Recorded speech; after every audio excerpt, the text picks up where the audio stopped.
These are all things that have been basically used to try and describe the shroud and what it might have been.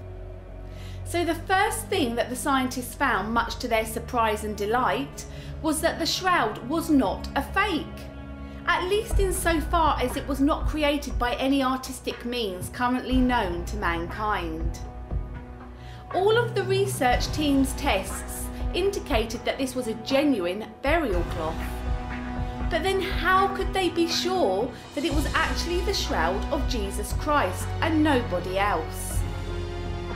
Obviously, the most important thing on the Shroud of Turin is the image of a man, front and back, ventral and dorsal, that appears along the full length of the cloth, with the ventral and dorsal images head to head with an appropriate space between them for the cloth to have been wrapped the way it was. Of course, the most important thing that we see, if we look at the ventral image, front image, is the man himself.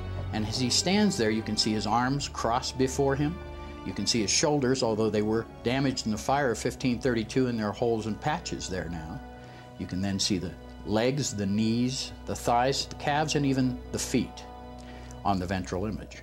Now, when you look at the shroud a little closer, you'll also see a number of stains.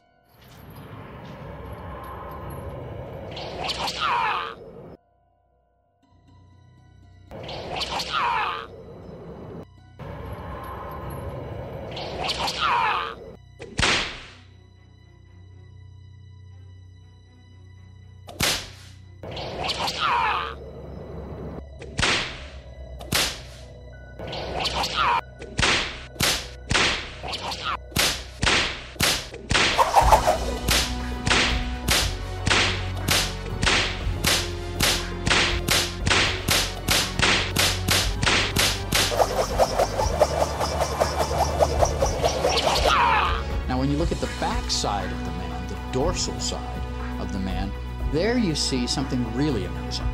There are a lot of markings across the back. Now, if you look closely, you'll find these extend all the way down past the buttocks to the back of the legs. And even on the front or ventral view, you'll find many of these, because these are dumbbell-shaped markings, scourge wounds from a Roman flagrum. And a Roman flagrum had 3 thongs, leather usually, and at the end of each, a dumbbell-shaped lead or bone weight. And these are the marks that we see on the Shroud of Turin. We see dumbbell-shaped bruises, many of them that drew blood, actually broke the skin, and these cover the man's body, not just the back where they're predominant, but also many came around the front, because as the scourger moved a little closer, his whip would then wrap around the front of the body and leave markings on the front of the body as well. Now, if we look at the face of the man of the shroud, we see blood stains on the forehead. And if we go further, we see blood stains in the hair.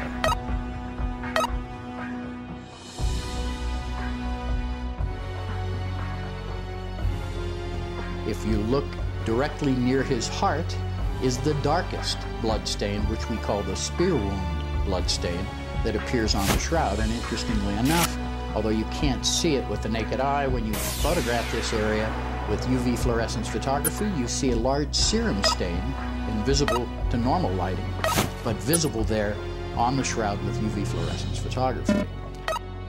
As you come down the shroud and look again at the hands, you'll see blood stains near the wrists of the man of the shroud.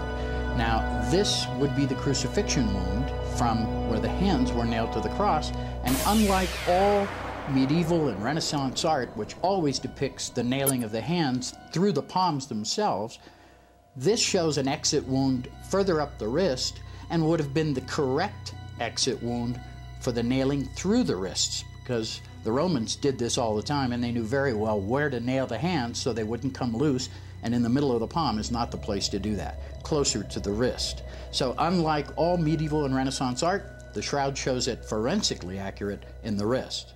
Now, if you come down and look at the feet, you'll also see at the feet blood stains. Now, there's some argument as to whether both feet were individually nailed or whether one foot was nailed over the other. We cannot tell this from the blood stains on the shroud. So it is impossible for us to make that conclusion, draw that conclusion from the Shroud of Turin.